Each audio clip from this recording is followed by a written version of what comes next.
여러분 안녕하십니까. EBS 초대석 정관용입니다. 이 새해를 맞아서 저희 EBS 초대석 한 달 동안 우리 교육의 문제점을 진단하고 또 그걸 변화시켜서 우리 아이들과 학부모가 함께 행복해지는 그런 방법을 고민해보는 시간 꾸며드리고 있죠.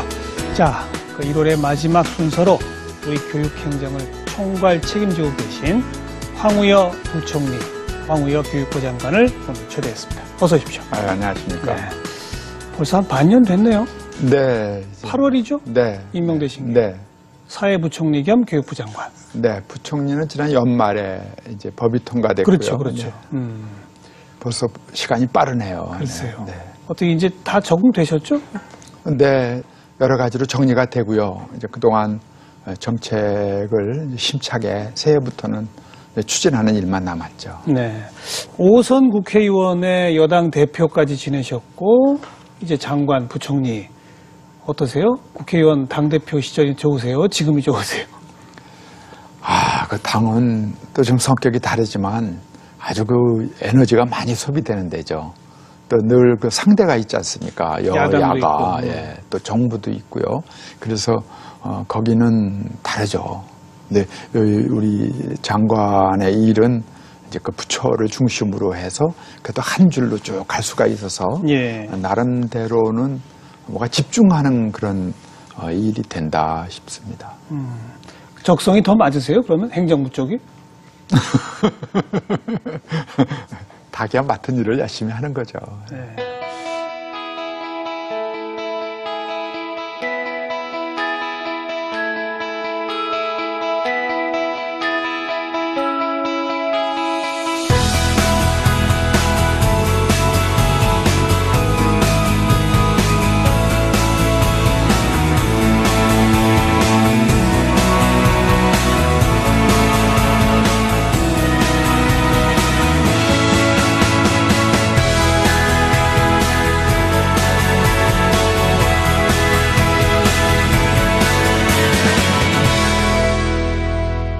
오선 국회의원 하시는 사이에 네. 처음에 15대 때 비례의원 하실 네. 때부터 교육위 하셨잖아요.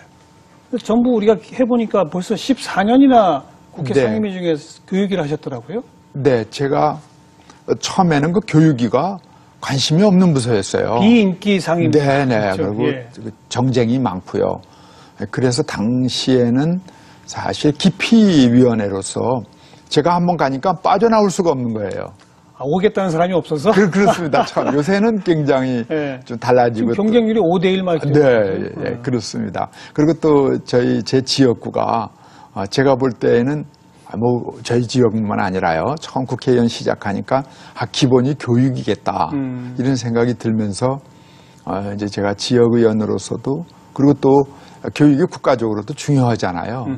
그래서 우리나라의 역시 승부처는 교육이다 이런 생각으로 그 기본 과목으로 예. 교육위원회를 갔었죠. 예. 그래서 한번 가니까 또 이제 오래 하게 돼서 이 국회는 전문성이 중요합니다. 물론이죠. 네, 오래 하면서요. 물론이죠. 예, 장관은 아무래도 단명하기가 쉬운데 의원은 기본적으로 4년 또 다선이 되면은 어느 나라나 장관보다도 오랫동안 그래서 국회가 사실은 전문성이 높아지고 있죠. 그렇죠. 그런데 이제 국회 교육에 계실 때는 교육부를 감시 감독하고 그게 꾸짖기도 하고 질타도 하고 막 그러셨지 않습니까? 네.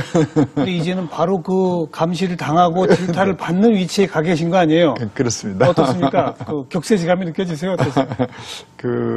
국회에서는 이제 국민의 목소리를 많이 싣잖아요. 근데 정부는 또 정부 나름대로의 흘러오는 그런 것이 쭉 있죠. 그럼요. 그래서 그 여러 가지 와보니 상황도 다르고 그렇습니다만은 그래도 저는 정부에 왔더라도 국민의 시각에 국민의 목소리에 예민한 장관이 됐으면 이런 생각을 합니다. 그래도 오선 의원의 당대표까지 지내신 부총리 장관이시니까 교육위 의원들이 좀 봐줍니까? 아주 혼을 내시죠. 오히려 더 혼내요? 네, 근데 저는 그 의원님들의 그 시각이 있잖아요. 거기에 동감이 가는 거예요. 제가 의원 생활을 해서 그런지요. 그러니까요. 아니, 옳다. 그 얘기 맞습니다. 이런 생각을 많이 하기 때문에 그런 일치감은 아마 제가 높을 거예요. 그리고 또 교육부에 와서도 우리 직원들하고도 오히려 우리가 그걸 받아들이자. 그렇게 하고 이제 일체감을 갖자. 예, 특히 야당 의원들 말씀도 저희도 오랫동안 야당을 했습니다마는 아주 존중할 그런 면이 있죠. 못 보는 시각을 보아주고 우리가 또 손이 안 닿는 데를 손을 뻗쳐준다 이런 생각을 합니다. 네.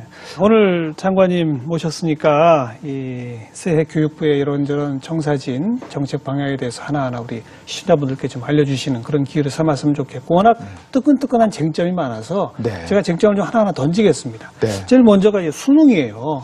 지금 2년 연속으로 문제 네. 출제 올해도 생겼고 뭐 사상 최악의 물수능 얘기도 나오고 급기야 이제 수능 개선위원회 만든다. 3월 말까지는 안을 내시겠다고 했는데 시간 얼마 안 남았습니다, 사실. 네, 이제 거의 요새도 매주 모이시나 봐요. 네. 이렇게 하시는데 그 수능이 2년 연속 오류라는 게 이제 복수 답안이 나온 거죠. 이제 그만큼 또 치밀하게 검토를 하셨다는 점에서는 적어도 이해가 가지만 그러나 어떻게 답안이 2식이나 나오느냐? 있을 수 없는 일이죠. 그렇습니다. 그것도 2년 연속. 그래서 제가 아주 국민 앞에 사과를 드리고 이거는 시스템의 문제다. 이렇게 되면은 뭔가 허점이 있다. 그래서 이제 금년 3월까지는 오류 부분하고 난이도 부분에 대해서는 실무적인 검토를 마쳐달라. 이제 그것도 이제 6월의 것을 대비해서 3월에 맞춰야 됩니다. 예. 그래서 그렇게 하고 그러나 수능 전반에 대한 말씀도 많이 계세요. 그럼요. 그래서 그 부분에 대해서는 이제 조금 시간을 갖고 계속해서 자문위원들까지 동원하셔서 이제 개선을 해 주십시오. 이렇게 하고 있죠. 그럼 3월까지 시한이 있는 거는 오류 문제랑 난이도 요거만입니까? 네. 우선 급한 문제예요. 예, 그래서 그거는 난이도 부분은 난이도가 쉽냐 어렵냐 보다는 일정해야 되거든요. 물론이죠. 안정성이 있어야 되기 때문에 그 점을 어떻게 하실 것인지를 중점으로 하고 수능의 그 기능이요. 처음에는 일종의 자격고사로 예비시험이었잖아요. 그렇죠. 그러다가 이것이 학력고사로 해서 또 일제 순위를 매기듯이 네. 그렇게 했는데 둘 다 문제가 있다 그래서 한 20년 전에 수능으로 바꾼 것이죠. 예. 그래서 대학에서 수학할 수 있는 능력만 영역별로 선택한다. 이렇게 했는데 예비고사, 학력고사, 이제 수능 이렇게 된 거 아니에요? 그렇습니다. 예. 네. 그래서 그러면 이 수능의 본 취지에 맞느냐 이게 또 이렇게 되면 학력고사로 바뀐 거 아니냐. 네. 그럼 자격고사를 해야 되냐 이런 문제가 있는데 그래서 그 문제가 얽히고 설킬 때는 그 에드폰테스라고 원천으로 돌아가자 그런 말이 있잖아요. 네. 그 출발점을 다시 좀 다져보면서 20년의 교육 환경 변화를 어떻게 우리가 받아들일까.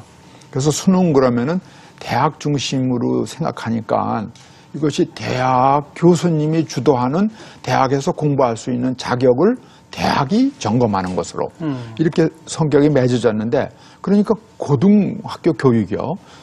중등, 초중등 교육이 대학에 매여버린다. 이런 비판이 있어요. 또 문제 출제위원도 교수님 중심이고요. 교수님이 너무 많아요. 그 부분도 이번에 점검을 해서 예. 그러면 고등교육과 이 중등교육의 연계점을 혹시 살릴 수는 없을까 이런 부분도 검토하셔서 이런 큰 맥을 잡으면서 하시는 거는 조금 시간을 두고 그건 언제쯤 그러면 나올까요? 그래도 한 1년은 드려야겠죠. 연말에나 발표를 한다고 그럴까? 왜냐하면 우리가 무슨 정책을 세우면 3년, 5년 뒤의 일이거든요. 너무 급하게 하는 것보다 내년 수능을 위해서는 올해 3월까지 마치시고 그러나 좀 더 깊은 생각을 해 주십사 하는 것은 한 연말 정도까지 시간을 좀 드리려고 합니다. 네. 그거는 국민들의 여러 의견을 다 모아야 돼요. 당연하죠. 네. 근데 그런 그 수능 큰 체계 개편의 일부가 되겠습니다만 그 영어 절대평가 그거는 이미 방침을 정하신 거 아닙니까? 네, 지금 중3생 학생들이 그렇죠. 시험 볼 3년 때요. 뒤에요. 그러니까요. 그 부분은 지금 우리 영어 교육이요. 아주 중요하잖아요. 네. 국제화. 또 사실 영어 한마디 안에서는 어떻게 할 수가 없잖아요. 예전에 우리 선조들이 중국어 한자 하듯이요. 이렇게 이것을 굉장히 중요시 해야 되는데 실질은 너무 많은 투자와 공부를 하지만 결과물은요. 별로 없는. 우리 교수님 외에는 영어에 자신 있다 이런 분이 없잖아요. 저도 자신이 없거든요. 그러니까요. 장관님도 자신 없으시잖아요. 네, 뭐 그렇습니다. 네. 그래서 이 부분을 좀 내실 있는 영어 이렇게 해서 그 품위 있는 영어를 좀 갖춰야 되겠다. 그리고 두 번째로는 영어 그러면은 이게 좀 겁을 안 먹어야 되거든요. 그렇죠. 그러니까 즐겁고 친숙해야 돼요. 네, 예. 그래서 국제사회의 일원으로서 하나의 수단으로 생활 영어 비슷하게. 네, 그렇게 예. 살아있는 그러한 두려움 없는 즐거운 영어로 접근해 줘야겠다. 그리고 무엇보다 그 영어라는 것이 그 상황에 시츄에이션에 따라서 다 내용이 달라요. 예, 예. 그러니까 그냥 문장이나 이렇게 하는 것이 아니라 그 시츄에이션에 따르는 영어를 가르쳐 주면은 우체국 갔을 때, 그러니까. 병원에 갔을 예, 때, 예. 정거장에 갔을 때, 또 뭐 법원에 갔을 때 여러 가지 그 상황에 따르는 것을 알려줘서 그야말로 생활 영어죠. 네네. 예. 그래서 고등학교쯤 나오면은 대학 가면은 자기 전공 분야 용어도 배우고 그러지만 따로 공부하고 그거는 그때 가서 정말 연구와 공부죠. 고등학교 때까지는 즐거운 영어로서 나오면은 예, 예. 어디 가든지 그렇게 맥힘 없는. 기초적인 말 정도는. 네, 듣고, 저희들이 듣고. 오히려 그 다른 나라의 사람들 오면 막 겁없이 얘기를 해요. 예. 근데 우리는 문법 생각하다가 시간 다 놓치잖아요. 예, 예. 그래서 이러한 그 실질적인 영어를 하도록 하고 또 영어를 1등부터 좀 50만 명까지 전부 줄을 세우고요. 또 대학도 400개인데 이걸 전부 줄을 세워서 그게 딱 맞아야 제대로 되는 걸로 아는데 그거는 인간이 할 수 없는 일을 요구하는 아니죠. 거예요. 네. 그래서 그룹별로요. 잘하는 그룹 또 그 다음에 잘하는 그룹 해서 그룹으로 하고 대학도 좀 그룹핑을 하고요. 그래서 대충 이렇게 맞춰 나가면서 그 안에서 대학 같으면 건학이념 또 학생 같으면 꿈과 끼를 찾아서 예. 나는 이런 대학에 가겠다. 이런 공부하겠다라는 것으로 맞추려면은 상대평가에 문제점이 있다. 그리고 교실을 생각할 때 상대평가를 한다. 그걸 강요한다 이럴 때에는 4%가 1등급이거든요. 그렇죠. 100점을 맞아도 4% 안 들면 1등급이 안 되는 거예요. 네. 예. 그럼 선생님은 어떻게 말씀하셔야 되느냐. 자, 얘들아, 우리 열심히 공부해서 다 1등급 되자. 다 100점 맞자. 이렇게 얘기를 하실 수가 없는 거예요. 누군가는 다 밑으로 떠쳐져야 되니까. 그리고 선생님은 떨어뜨리는 시험을 볼 수밖에 없는 거예요. 문제 어렵게 내야 되고 또. 학생들은요, 야, 우리 같이 공부하자. 이게 아니고요. 나만 해서 어떻게 해서라도 4% 들 수밖에 없는 무한 경쟁으로 내몰려요. 근데 절대평가를 하면은 분위기가 달라지죠. 그렇죠. 선생님도, 야, 우리 정부에서, 국가에서 말하는 교육과정이 있잖아요. 우리는 요걸 배워야 돼. 요거는 요런 내용이야. 그리고 다 이거 열심히 해서 다 100점 맞자. 그리고 학생들도, 야, 오늘 우리 모여서 선생님 가르쳐 주신 거 같이 공부해서 우리 전부 100점 맞는 거야. 1등급 되는 거야. 이 달라지는 거죠. 그렇죠. 그때는 전원이 1등급이 될 수도 있는 거죠. 그게 절대평가의 그러니까요. 강점이에요. 네, 그러니까 네. 교육다운 교육이죠. 그래서 비교육적인 교실을 만드는 거에서 이제 뛰어넘는데 그게 가장 심한 게 영어예요. 암기식 영어, 수업용 영어. 여기서 우선 벗어나야죠. 영어를 해방시켜주자. 네, 네. 다른 것도 하자 말자 이야기가 있지만 다른 부분은 좀 더 연구를 해더라도요. 영어만큼은 이게 너무 지금 편차가 큰 겁니다. 그럼요. 현실과 이 시험과요. 예. 시험을 위한 시험을 이제는 좀 지향하고 좀 살아있는 영어 교실을 만들기 위해서는 지금 한 3년 뒤부터는 잘 준비를 해서 절대평가를 해보자. 지금 그렇게 결심을 한 겁니다. 어쨌든 방향은 네. 시험용 영어가 아니라 생활 영어 형태로 바꿔서 그리고 무한 경쟁이 아니라 절대평가 방식. 네. 이건 확정된 거죠. 네. 지금 영어 분야에서는 일단 군원을 이렇게 정했습니다. 일각에서는 아예 수학까지 절대평가로 가보자.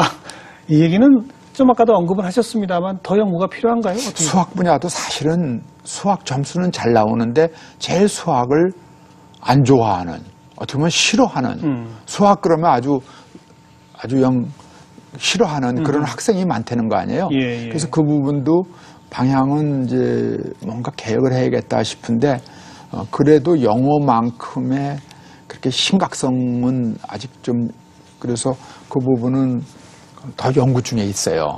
장관으로서는 우선 좀 확실한 걸 얘기를 해야 네, 되기 때문에요. 수학 분야도 우리가 수학은 일종의 철학이요, 사고방식이요, 생활 태도거든요. 예, 예. 그러한 수학으로 가기 위해서는 조금 더 연구를 해야겠습니다. 네.